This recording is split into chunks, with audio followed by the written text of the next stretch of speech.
Então, amanhã, 6 de março de 2023, será a lua cheia do mês de Maca. Os países budistas têm essa data auspiciosa do Maga Puja. Então, uma lembrança do dia em que 1.250 monges, todos eles arahants, com impurezas destruídas, se reuniram sem convite prévio para ouvir o Vada Patimokkha do Buda, aquele famoso ensinamento que o Buda fala, né? Tipo, evitar o mal, praticar o bem e purificar a mente. Esse é o ensinamento de todos os Budas.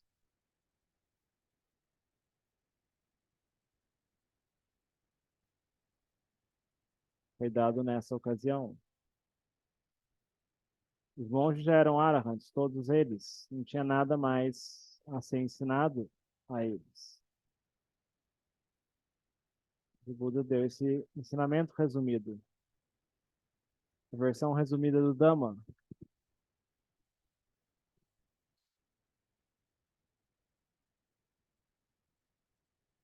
Não sei por que razão, obviamente. Talvez com o intuito de ser uma ferramenta para eles usarem nas suas perambulações, para ter uma versão resumida. Quando alguém perguntar o que o Buda ensinou, tem que ver que a pessoa às vezes só quer uma versão resumida, né? Até hoje, a gente pode usar esse recurso. Evitar o mal, praticar o bem e purificar a mente. Esse é o ensinamento de todos os dedos. Tem mais coisa, além disso, que ele falou, né? Nesse dia, né? O Vada Patimokkha, né?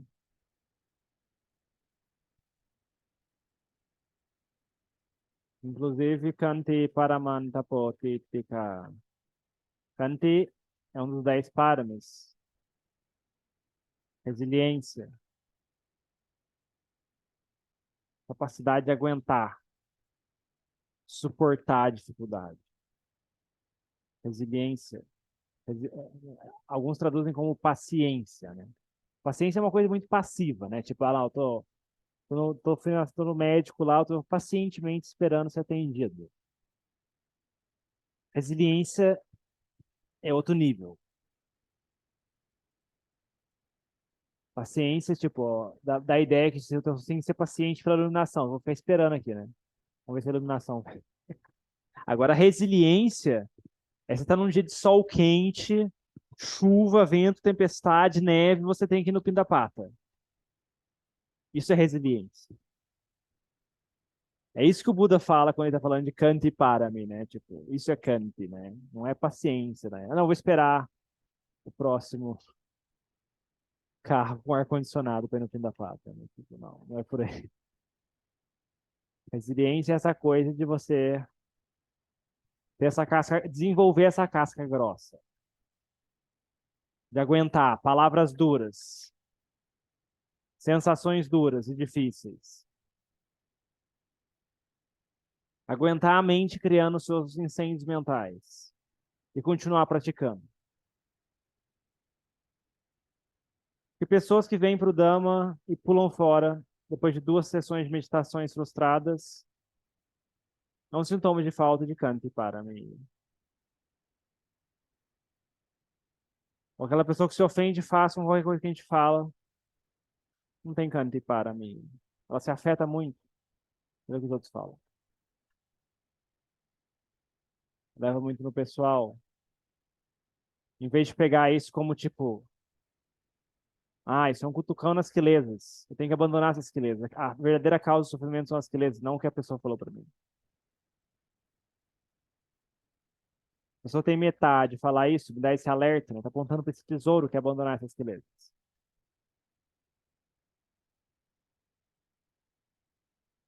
Então, floresta tem muito disso, né? Fala bem na cara, assim, né? Tipo, aponta bem aqui, ah, isso é queleza, né? Não é tipo, a tradição não é muito de colocar açúcar nas coisas. E tem pessoas que se ofendem com isso. Mas paciência, né? Tem pessoas com diferentes qualidades pessoas com diferentes níveis de Kanti para mim. Se a gente tem Kanti para mim, a gente pega, ouve, dói quando a gente escuta, mas a gente pega e reflete depois. Se a pessoa falou aquilo, deve ter uma razão muito boa para ter falado isso. Talvez essa pessoa esteja vendo que a gente está pulando de um precipício e ela quer o nosso bem verdadeiro. Ela está querendo proteger a gente de cair nesse precipício. Se a gente tiver Kanti para mim, tipo, alguma humildade, a gente pode usar disso. Agora, se a gente não tem canto e para, a gente vai acusar. Aquela pessoa me ofendeu, aquela pessoa não gosta de mim, aquela pessoa tem raiva. Começa a vir no defensiva, a defensiva das crianças. E a gente vai ter um nível limitado de benefício, né? Que é aquela instrução que seria muito útil para a gente, que aponta na direção correta, a gente pega e não faz. Porque a gente acha que a gente é mais esperto. As crianças acham que a gente é mais esperto. Então, Kanti é uma qualidade que o Buda colocou também nesse dia, né? Kanti Paramanti Tapotitika. Traduzindo, é a resiliência queima as paciências. Queima as paciências, não. Queima as quilesas de forma suprema. Você vê, Kanti queima as quilesas. Queima as impurezas mentais que são a causa de dukkha, a causa do sofrimento. Então, fazer as coisas um pouco fora da zona de conforto é um jeito de treinar Kanti. Exemplo, se a gente, por exemplo, tem o hábito de, por exemplo,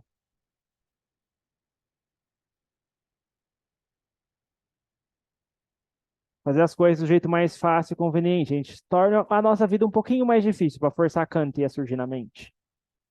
Exemplo, quer exemplo melhor que não comer depois do meio-dia? No retiro? Você vê, uma coisa que o Buda aponta como um benefício. Não comer depois do meio-dia. Quando a gente está praticando no mosteiro ou em retiro. Mas aí algumas pessoas vão querer ser mais espertas que o Buda. E vão falar, não, vou ter compaixão do meu estômago e eu vou comer alguma coisa. Mas isso é só as quelesas falando.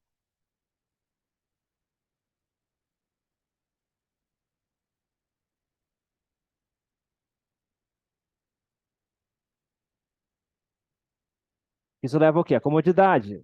Se não tem sensações de fome no final da tarde, primeiro, é menos uma coisa que força a mente a lutar, a ter sati. Leva ao quê? A sonolência. O corpo fica com o estômago cheio, tem que digerir comida, né? O corpo fica pesado, né? Mas tem pessoas que falam, ah, não, eu como depois do meio-dia, mas isso não afeta a minha mente. Será que você está avaliando isso direito? Será que você tem contraste para avaliar isso? Se o Buda falou que não é a mesma coisa, por que você acha que é a mesma coisa? A mente do Buda é muito refinada. A nossa mente não é tão refinada. E se o Buda colocou uma regra, é sempre ter uma razão. Nunca que ele colocou uma regra aleatória. Então, assim, uma coisa que a gente enfatiza bastante é, em vez de tentar ser mais esperto que o Buda e dar loop nas regras, pense assim, eu vou tentar praticar isso para tentar entender por que que o Buda colocou isso aqui. Eu vou ter humildade e vou praticar isso. E não tentar pensar, ah, não, a comida não me afeta tanto, a minha meditação, né? Eu vou pegar isso e vou praticar. Eu vou tentar entender por que o Buda colocou essa regra aqui. O Buda sempre enfatizou isso, né? As regras são para o benefício, não são para torturar os discípulos. E você vê, um pouquinho de Dukkha Veda na força a mente a sati. Se a gente sente fome, a gente não pode comer algo.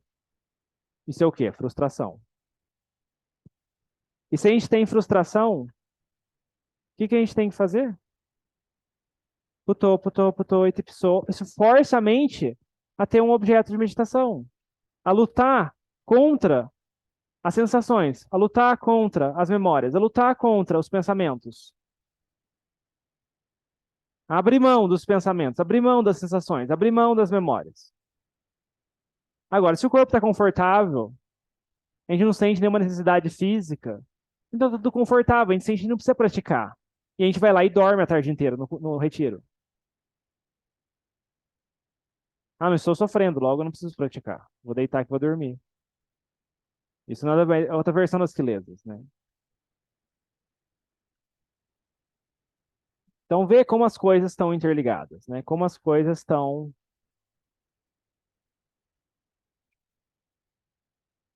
E como a gente às vezes não é tão esperto como a gente pensa que é.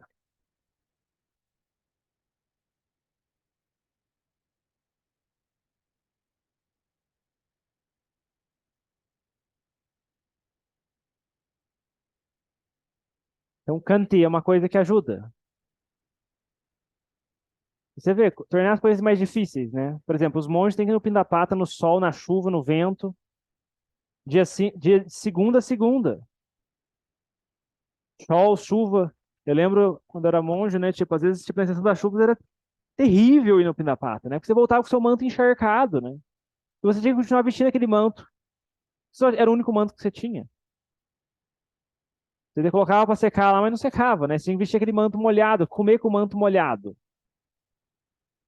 Aí depois você voltar para sua cabana, depois colocar talvez no ventilador para ele começar a secar e secar só no final da tarde, ou usar o ferro de passar para secar aquele negócio.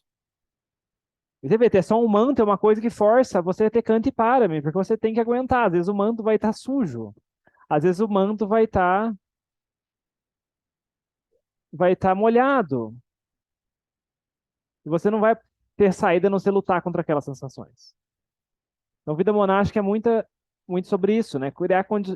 Dificultar as coisas. Não é para facilitar. Vida monástica é para você colocar coisas, forçar a mente a praticar. Você vai criar situações mais difíceis no corpo para forçar a mente a praticar. Então, os monges não comem depois do meio-dia. Os monges têm outras várias regras. Não pode ter entretenimento, não pode ter música, não pode ter embelezamento do corpo. Tem que abrir mão da aparência. Tem que viver em construções simples. A comida é a que tem, não é a que ele quer. É a que é oferecida. É muito conveniente. A gente gosta de alguma coisa, a gente compra todo dia e come. Agora a gente vai para um lugar que não tem aquilo que a gente quer, a gente tem que comer aquilo que é o que tem. E aí, como é que faz? Aí nessas horas que surge Kanti, a mente aprende a construir Kanti, porque ou você constrói Kanti ou você não continua naquilo. E no Pindapata descalço, no asfalto quente,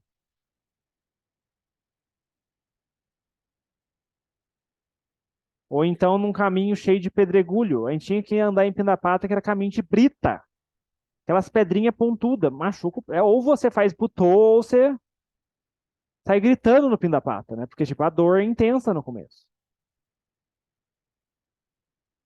Ou então a primeira vez que você pisa num caco de vidro na estrada, né? Tipo, você tem que, assim, não tem como você chamar uma ambulância, meu filho. Você tem que continuar andando com 2 quilos de carga, com garrafa de água, com um tanto de coisa que os leigos ofereceram, com florzinha ainda. As florzinhas que o leigo ofereceu, você tem que oferecer pro altar ainda, sem amassar a flor. Você vai lá, você tenta tirar o caco, só com a unha, né? Às vezes não sai. Às vezes sai com o pé sangrando, a estrada à frente, 1 hora de pata. 1 hora para ir, 1 hora para voltar no sol. Tipo, não tem opção. E aí? Vivekanti paramanta bodhidika. Então, são qualidades que, às vezes, como leigo, a gente não, obviamente, como leigo, a gente não tem que tentar imitar os monges, mas assim, a gente tem que buscar desenvolver quando a gente tem a oportunidade, né? Quando a gente tem um momento de prática mais intensiva, a gente busca criar situações mais difíceis, né? Por exemplo,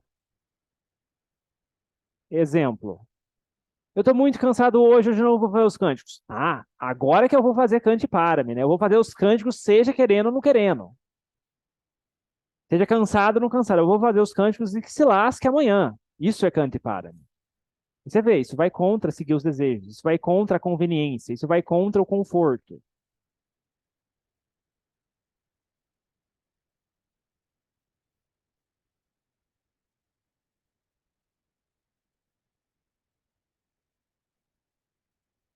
Ou, por exemplo, se a pessoa tem o hábito de ir no mercado, né? Fazer compra, e não gosta de carregar muito peso, né? Tipo, a gente pode tornar as coisas mais difíceis. Ah, não, eu vou pelo menos andar até próximo ponto de ônibus para pegar o ônibus para ir para casa, né? Depois do mercado, né? Ou se eu vou de Uber, não, eu vou pegar o ônibus então e andar um pouquinho mais. Forçar essa mente a construir um canto para mim, lidar com sensações difíceis, aguentar coisas difíceis.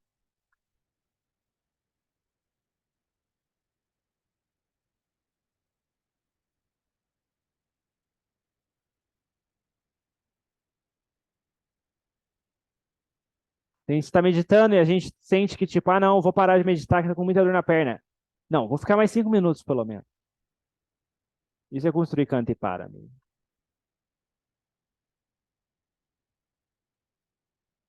Então tem vários jeitos de fazer isso, né? A gente tem que usar a nossa criatividade, mas você vê, são coisas que são. Quando a gente fala com pessoas comuns sobre isso, que não praticam, né? Elas vão falar, isso é tortura. Não, isso não é arte tortura. Ah, não comer depois do meio-dia é tortura, né? É o extremo. Aí, dessas horas, as pessoas acham que entendem dos sutras, né? Vão falar que, tipo, isso é o extremo da automortificação, né? Mas as quilesas são assim, né? Elas gostam do conforto, né? E elas arranjam justificativas em tudo para justificar o conforto. Uma vez perguntaram pro Adriana, né? Tipo, se eu não comer depois do meio-dia, isso é auto-torturante, né? Falou, pra leigo, auto-tortura. A gente tem que. Ela respondeu assim, né? Tipo, como leigo, né? Tipo, a gente tem que sofrer um pouquinho mais. É bom a gente sofrer um pouquinho mais que força a mente a ter cante, né? Então, assim, tornar as coisas um pouco mais difíceis, menos convenientes, né?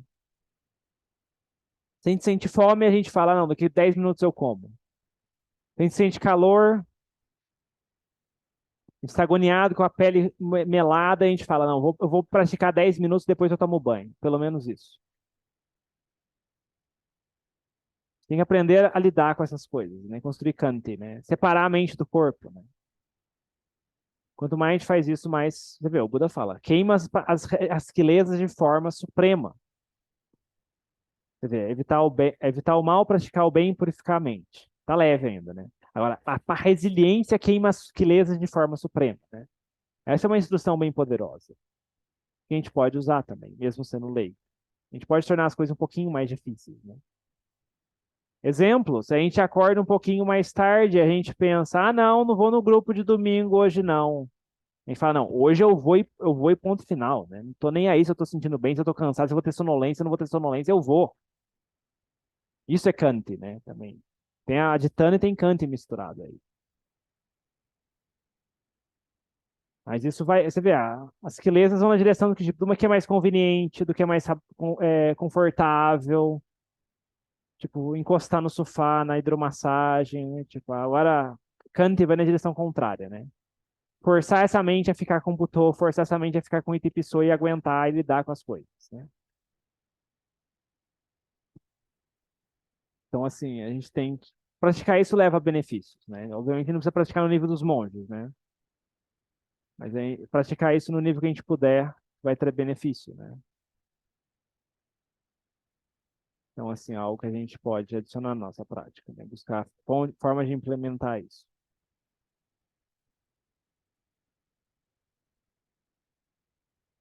Isso é uma causa para o Dhamma surgir na mente, é verdade. Kant é um Dhamma, né? É um Dhamma que leva à paz, né? Um Dhamma, mais Dhamma surgindo na mente. Nossa mente vai progredir mais. E o Dhamma vai durar por mais tempo, e mais seres vão se beneficiar do Dhamma, né? Então é uma corrente do bem nesse sentido, né? Você vê, naquela época tinha 1.250 arahantes reunidos junto com o Buda, né? Hoje, para você achar um, dois ou três já está muito difícil, né?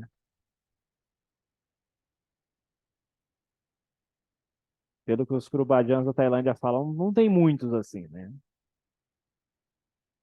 Então, assim, as coisas não estão, como é que fala? Não vão melhorar nesse sentido, né? Só vai ter cada vez menos, né? Desde a época do Buda, né? Então, assim, Mas ainda assim, a gente pratica, e se a gente pratica e consegue ver o fim do sofrimento em coisas pequenas, né? Isso dá uma direção para a gente como praticar, dá a direção de como praticar para um dia a gente consiga chegar cada vez mais perto disso, né? Então, essas são as reflexões por hoje. Se alguém quiser compartilhar alguma coisa, compartilhamentos, dúvidas, perguntas, histórias de Kant.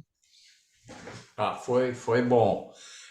Eu tenho uma certa péssima mania. A pessoa às vezes não quer fazer uma coisa difícil, eu já acho que são preguiçosas, sabe? Não, vamos por aqui. Não, mas é mais longe. É essa tendência mesmo das pessoas serem mais. Eu falo até usar a inteligência, né? Ela não quer fazer isso, é por preguiça, mas não é que ela está usando a inteligência. E eu já acho, eu concordo com você 100%. Então eu tenho a minha dificuldade aí é fazer essa adaptação com as pessoas que às vezes não querem. Não, vamos lá, é rápido. Não, não, depois nós vamos de carro, deixa para depois. E isso aí é uma coisa que me ainda eu não consigo lidar. Isso que eu gostaria de saber. Como Ex- tentar lidar com compreender as pessoas até que são leigos, né? Eles não são budistas, mas nos budistas é pior ainda, sabe? E aí com os leigos até eu encaro mais fácil. Agora, com os budistas que dizem que estudam e a gente não vê isso, como lidar com isso? Assim, é aquela história, né? Tipo, isso é experiências de mosteiro, experiências de centros leigos, né? Tipo, o banheiro tá sujo, né? Tipo, ah, não, vamos contemplar a sujeira. Não, isso é a voz das crianças falando, tipo, assim, Kant é o quê? Você pegar a vassoura, pegar o balde, eu vou lavar esse banheiro agora. Tipo, isso é Kant, eu vou aguentar, tipo, assim, não, você tá no meio do retiro, não, eu vou pegar e vou limpar esse banheiro. Isso é Kant. Isso. Agora, preguiça é o quê? Você vê, a inteligência, né? Tipo, ah, não, eu vim aqui para relaxar, né? Eu vim aqui para meditar, não tem que limpar o banheiro, né? Então, assim, você vê, as quilesas têm muitas desculpas, né? A gente acha que é esperteza, mas são as quilesas, né? Desculpa ter levantado a voz, que às vezes eu animo demais. Mas, assim, é complicado, né? Assim, com pessoas leigas que não são praticantes, né? Não dá, basicamente, né? Porque as pessoas não vão entender essa coisa de contra a corrente, né? Pra você ver, a corrente fala, vamos pelo caminho mais fácil, né? Vamos colocar ar-condicionado em todos os quartos e vamos pedir delivery para não termos que ir no supermercado lotado, sabe? Tipo, então assim, então assim, as pessoas gostam da conveniência, do conforto, né?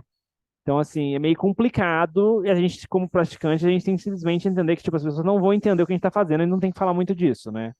A gente faz a nossa parte, né? E assim, as pessoas não vão não vão entender muito bem. Ah, porque assim tem um jeito mais fácil, né? Tipo, porque eu vou tentar pelo esse outro lado, né? Tipo, assim, tem um extremo também, né? Que a pessoa, em vez de cultivar Kant, ela está se autotorturando também, né? Tipo, tinha pessoas que, tipo, primeiro vasta delas queriam fazer, não, vou fazer jejum dia sim, dia não. Aí, tipo, assim, o parâmetro da pessoa não tá nesse nível ainda, né? Tipo, de aguentar tanta dukkha veda, né? Tipo, porque você fechou uma comporta muito grande e aí, tipo, as quilesas vão ficar muito bravas para sair por outro lado, né? Então, assim, aí a pessoa não aguenta, né? Então, assim, também tem esses extremos também. Tem que saber o que é o nosso limite, né? Mas, assim, como leigos, em geral, assim, não dá. Não dá pra você falar, que, tipo, vamos E pelos mais. com os budistas, É, praticantes? com os budistas praticantes é o seguinte, que, assim, tem os praticantes e tem os que acham que são praticantes, né? E ou que às vezes estudam demais e que acham que são praticantes, mas que não praticam, né? E não, assim, então, assim, é complicado, né? Porque, assim, você vê, esse achar que pratica, né, é um problema, né? Porque a pessoa acha que ela sabe qual é a prática correta, mas não. Aí depende da nossa posição, depende do nosso contexto, assim. Exemplo, se essas pessoas estão na posição de instrutor e a gente está na posição de aluno num grupo, né? Não dá muito para falar muito, né? Porque essas pessoas não vão nos ouvir. Claramente essas pessoas não vão nos ouvir. Agora, se é tipo de colega de prática por colega de prática, né? Tipo, são pessoas que a gente pratica juntos, pelo mais ou menos no mesmo tempo, a gente chegou mais ou menos juntos, então mais ou menos, tipo, temos intimidade suficiente para falar alguma coisa, né? Tipo, aí talvez haja uma abertura assim, né? Tipo, para ouvir alguma coisa, né? Mas assim, é uma coisa que tem que tomar muito cuidado, né? Porque, tipo, mas existe uma certa sensibilidade, existe muito tato falar sobre isso, né? E assim, é meio, como é que fala? Porque assim, a gente construir situações que forçam a gente a cultivar Kant é uma coisa. Agora, a não ser que seja uma pessoa que a gente tenha muita confiança, que a gente escuta, que a gente tem humildade com relação a essa pessoa, essa pessoa falar pra gente, a gente vai escutar até. Agora, se for qualquer outra pessoa, é difícil, né? Porque você vê, as quilesas têm essa tendência do conforto, né? Aí alguém vem pra gente e fala, não, você tem que sentar, em vez de sentar nessas almofadas, eles vão sentar na madeira, né? Tipo, então assim, não é todo mundo que vai estar pronto para ouvir um negócio desse, né? Então assim, e assim, cada um tem, assim, eu acho que é mais fácil, assim, tem as coisas que a gente pode padronizar, né? Tipo, a gente adota certos padrões, né? Tipo, todo mundo pratica junto, por exemplo, oito e psoa, né? Tipo, quem vem no grupo de domingo não tem como escapar disso. Oito e psoa, né? Não tem opção. A pessoa ou tem cante de fazer oito e psoa ou não tem cante e vai fazer outro grupo, que não tem como. Agora, outras coisas, por exemplo, sentar na cadeira, sentar na almofada. Tipo, eu não vou ficar forçar a pessoa a aguentar a dor no corpo, porque assim, cada um tem o seu nível. Cada um, assim, eu dou instruções e falo para as pessoas criarem situações de dificuldade, mas assim, cada um vai fazendo na sua medida, né? Agora, não sei, Edmir, você teria um exemplo mais gráfico, assim, de uma situação, assim, para talvez como lidar? É, o cidadão é praticante e aí ele fala: não, não vamos fazer lá porque lá não tem ar-condicionado. Poxa, mas então o que está adiantando a prática? Ah, eu sou praticante e ele está cheio de livros que ele não ocupa, ou seja, o apego está extremo e ele continua com aquele monte de livros. Quer dizer, isso é problema dele, mas quer dizer, a prática dele não está refletindo na vida diária. Assim, os livros são um assunto da outra pessoa, né? Tipo, Isso. assim, não é assunto nosso. A pessoa tá pegando os livros, tudo bem. A pessoa, assim, a gente tem que cuidar das nossas quelezas, né? Isso também é uma coisa importante, né? Porque, assim, uma tendência muito forte em centro de prática e mosteiro, também retiro, né? Assim, a gente pode achar que não tem isso. Mas, Vitor, não tem uma tendência de, tipo, a gente ficar procurando o que os outros estão fazendo de errado? Tipo, quem que tá pegando duas rodadas de pão no café da manhã e tá fazendo eu passar fome? Quem que tá fazendo barulho na sala de meditação? Tem muito isso. Assim, e quando você vai pro mosteiro, né, você acha que não, o mosteiro é o lugar ideal, todos são praticantes, né? Aí você começa a ver, tipo, não, aquele monge, você chegou atrasado pro cântico, né? Tipo, aquele leigo faz barulho quando ele abre a porta, né? Essa mulher na cozinha, ela, não, ela faz a comida errada. O cachorro tá latindo. E você vê, é as nossas quilesas criando problema com as quilesas dos outros. Assim. Cada um tem que cuidar da sua vida, sabe? Assim, cuidar das suas quilesas nesse ponto, né? Então, assim, se o outro tem muito livro, deixa ele com os livros dele. Cada um vai. Assim, não tem como a gente forçar, a não ser que a gente seja o instrutor daquela pessoa e não vai ter autoridade para falar alguma coisa nesse ponto, né? Talvez a gente pode dar um toque, dar uma cutucadinha, né? Mas se a pessoa tem até é arrogante, não tem humildade, né? Torna as coisas difíceis, né? Se a gente tem humildade para ouvir, tipo, alguém falar, tipo, isso deve ser muita aquileza, guardar muito livro, né? Assim, a gente pode se beneficiar disso, mas nem todo mundo está preparado para ouvir isso de uma certa pessoa específica, né? Então, assim, não ficar encucado com as aquilezas dos outros, né? Tipo, cada um tem que purificar propriamente, não tem como purificar a mente dos outros, né? E também não ficar, assim, procurar um defeito dos outros, né? Agora, por exemplo, se tipo, não vamos praticar lá, porque não tem ar-condicionado, né? Aí já é um pouco mais complicado, né? Porque afeta outras pessoas. E, tipo, o que a gente pode fazer, não sei em qual contexto exatamente que a gente tá, mas, por exemplo, a gente pode propor uma coisa do tipo, não, você não precisa ir, mas eu vou, entendeu? Ou então, tipo, se é um grupo de prática, né? Você aquela pessoa que não gosta de ar-condicionado, tudo bem. Tudo bem, você não quer ir, eu vou, então. Eu dou o grupo de prática, assim. Então, assim, é uma possibilidade, né? Que como é que fala? A gente ensina pelo exemplo, né? A gente não vai ensinar, dando um toque pra pessoa que, tipo, não ir praticar porque não tem ar-condicionado é queleza, sabe? Então, assim, óbvio que também tem pessoas que têm questões de saúde que também se afetam com o clima de forma muito drástica, ao ponto de não. de precisar realmente de um ar-condicionado, né? Mas tem muitos casos que são só queleza.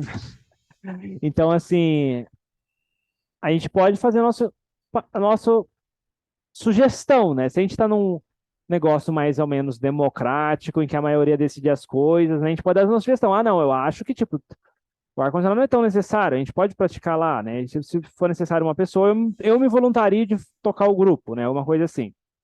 Agora, e também abrir mão, né? Que tipo, você vê, se é um grupo que decide as coisas de forma democrática, não tem uma senioridade, não tem algum praticante, uma referência monástica para decidir as coisas, né? Vai ser desse jeito, né? Não tem muito o que fazer.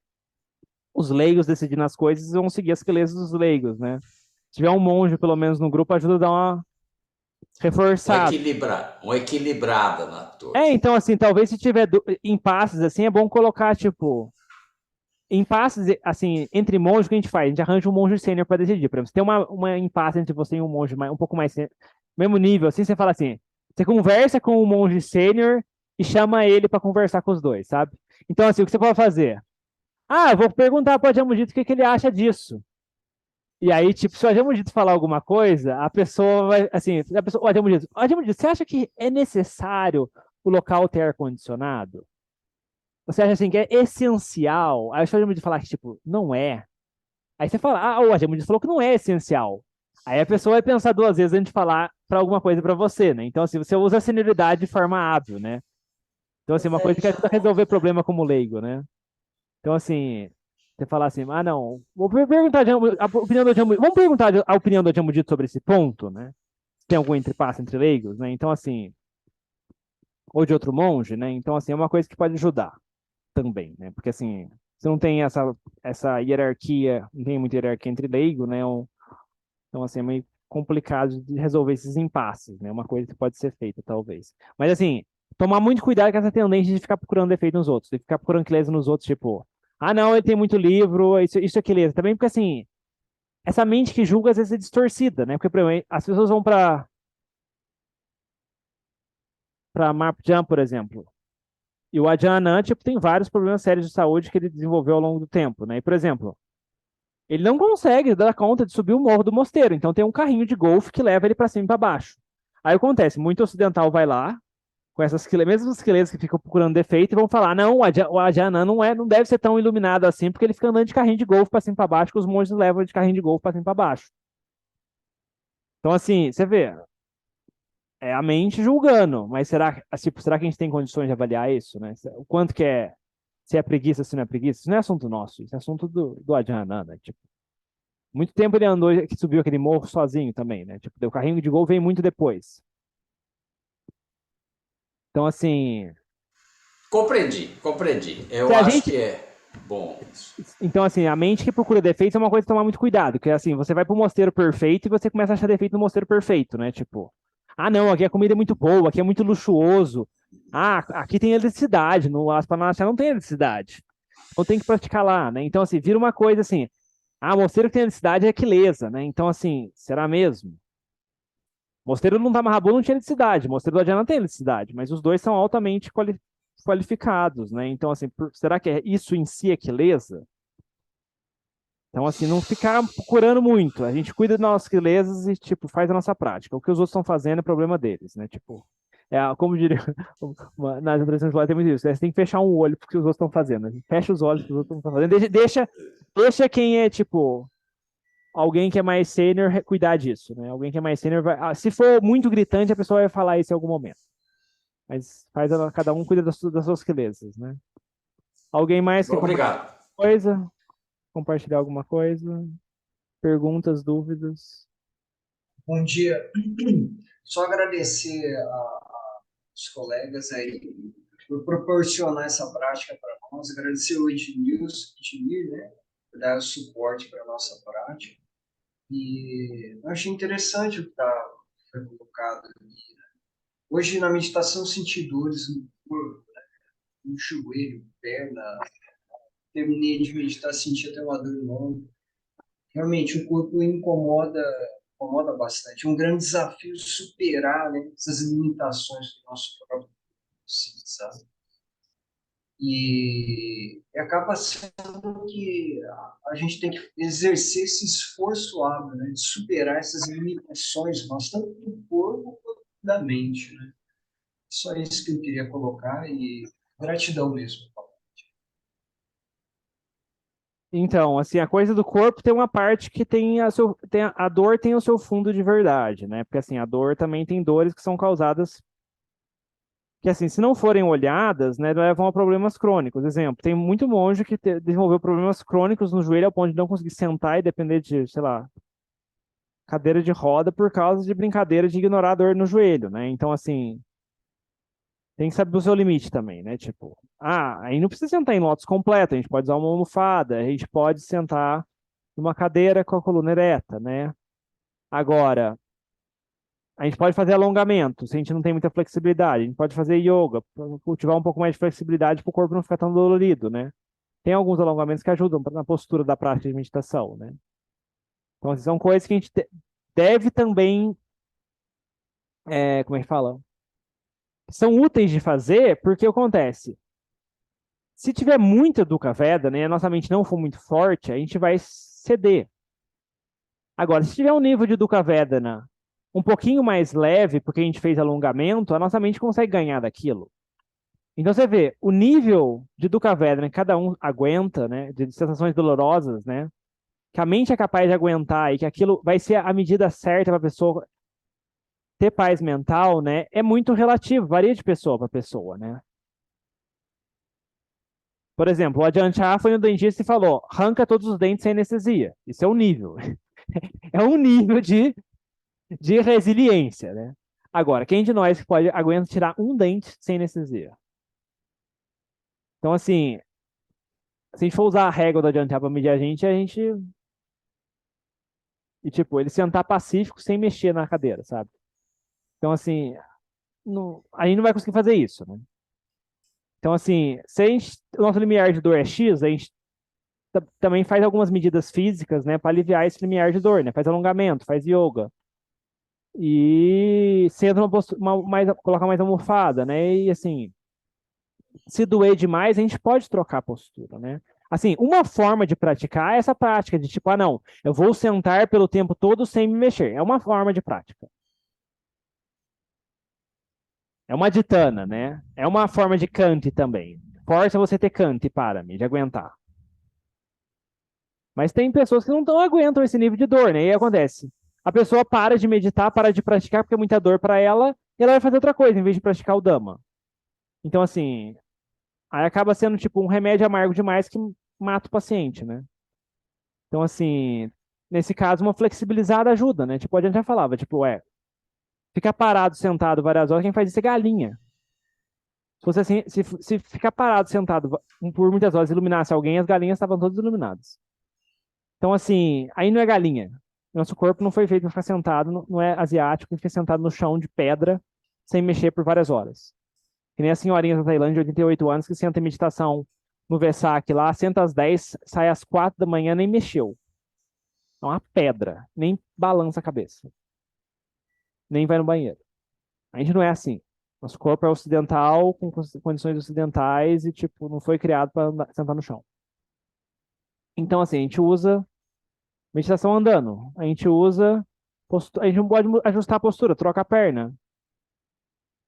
Assim, pode fazer esses ajustes, né?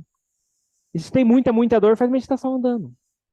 Também a mente se pacifica. Não tem que ter essa coisa, cara. O Buda se iluminou sentado.